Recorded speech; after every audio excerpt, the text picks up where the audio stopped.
The slogan for Project Exile, Frederick Exile, is "Hard Time for Gun Crime." And while it is a slogan, it's also a reality. Basically, the law enforcement officials are getting together jointly to take a more effective approach at taking gun-carrying criminals off of our streets. We have, among our more significant violent crime cases pending in the U.S. Attorney's Office this year, is one from right here in Frederick involving the murder of David Lee, who allegedly was killed as part of an effort to intimidate him after he was identified as a potential witness in a federal investigation. I got to tell you, looking at this program on the surface, I think this is Frederick County's version of shock and awe.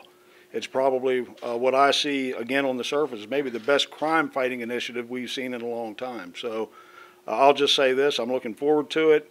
And a message, again, for the repeat violent offenders and career criminals that are blooming here in Frederick County, you know, we've got something for you. So, like you say, straighten up, leave alone the guns and ammunition, or it's going to be a large price to pay. I am a strong proponent of, you know, one victim is one victim too many, and the fact that the term gang is taken on mythic proportions. You know, as far as I'm concerned, it's any group of knuckleheads that have banded together to commit some crimes, and we regularly lock them up.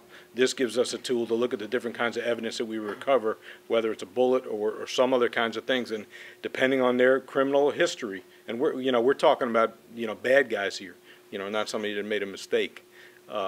That they need to be prosecuted to the full extent of the law. If you have prior crimes of violence, if you have prior drug distribution offenses, if you have multiple offenses, you are going to be the person that we are looking for to send federally, and you are going to be the person that ultimately winds up doing a minimum mandatory sentence in the federal system.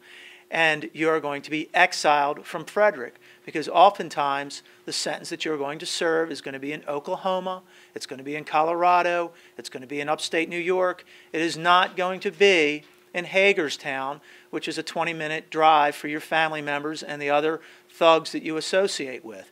You are going to be literally exiled from the state of Maryland many, many times.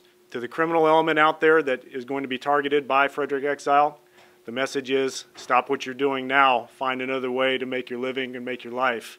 Otherwise, we'll have no choice but to stop it for you.